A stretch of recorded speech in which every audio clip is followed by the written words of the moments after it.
Jason. I've had a shit 2 years.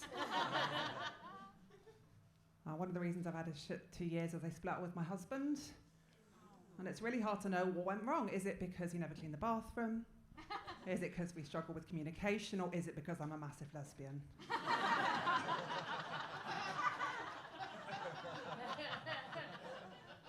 I say lesbian because I can never imagine going out with a man again. But technically, I'm bisexual, which means I fancy both Harry Styles and your mum.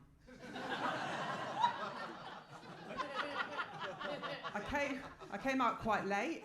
I got into comedy quite late. I was at a gig last night and this young girl running the gig said to me, "You could be my mum." And I said, "No, I couldn't." And she said, "Why not?" And I said, "Because I would have had an abortion."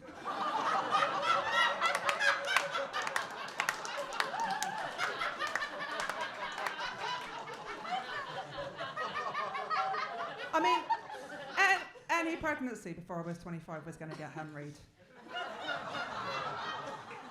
Sorry, I've lost some of you Dysoned.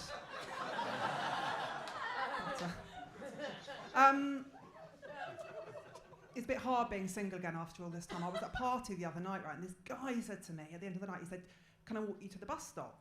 And I thought, yeah. So he walked me to the bus stop, he walked me down this alley, and he said, "Don't worry, I'm not going to murder you." Always a great line. And then he said, "But can I suck your tits?"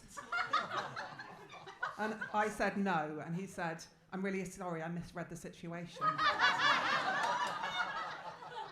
What an insight into the male mind.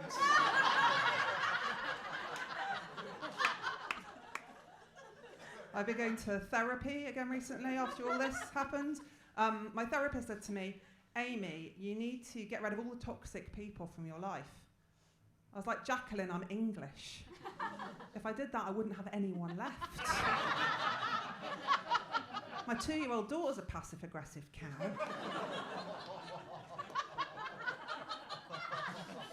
I've got an old friend from school, right, who's become a therapist. She describes herself as a healer. I once saw her so fucked on ketamine, she drank water out of a puddle. She and I had a threesome with a guy we swear to this day was called Garlic.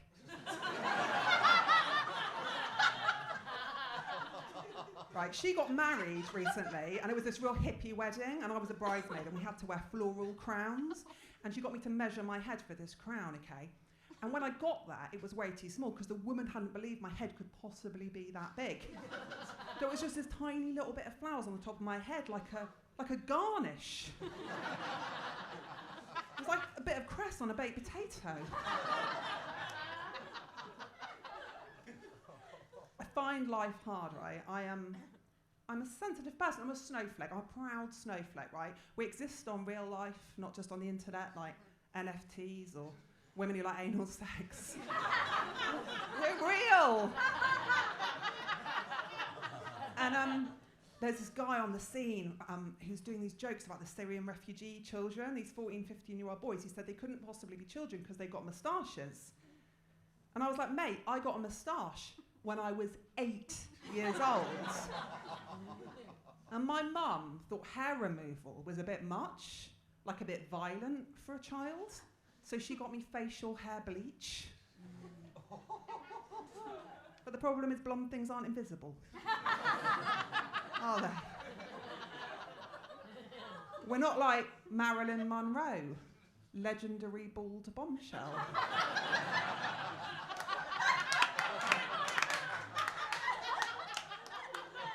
It was the early 90s. I was massive. I had a big floppy blonde moustache. I looked like Hulk Hogan. I'm a snowflake, but I'm lazy, right? I am so lazy. You know, they famously said recently that sitting down all day is worse for you than smoking. So now I lie down all day and smoke. And being that lazy affects my ability to be a snowflake too, right?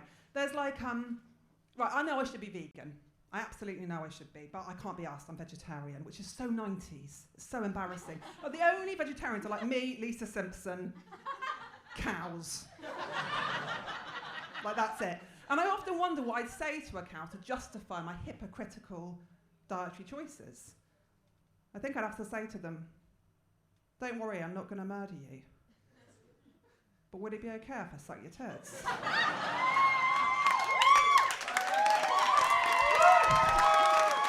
I've been Amy Mason, thank you very much.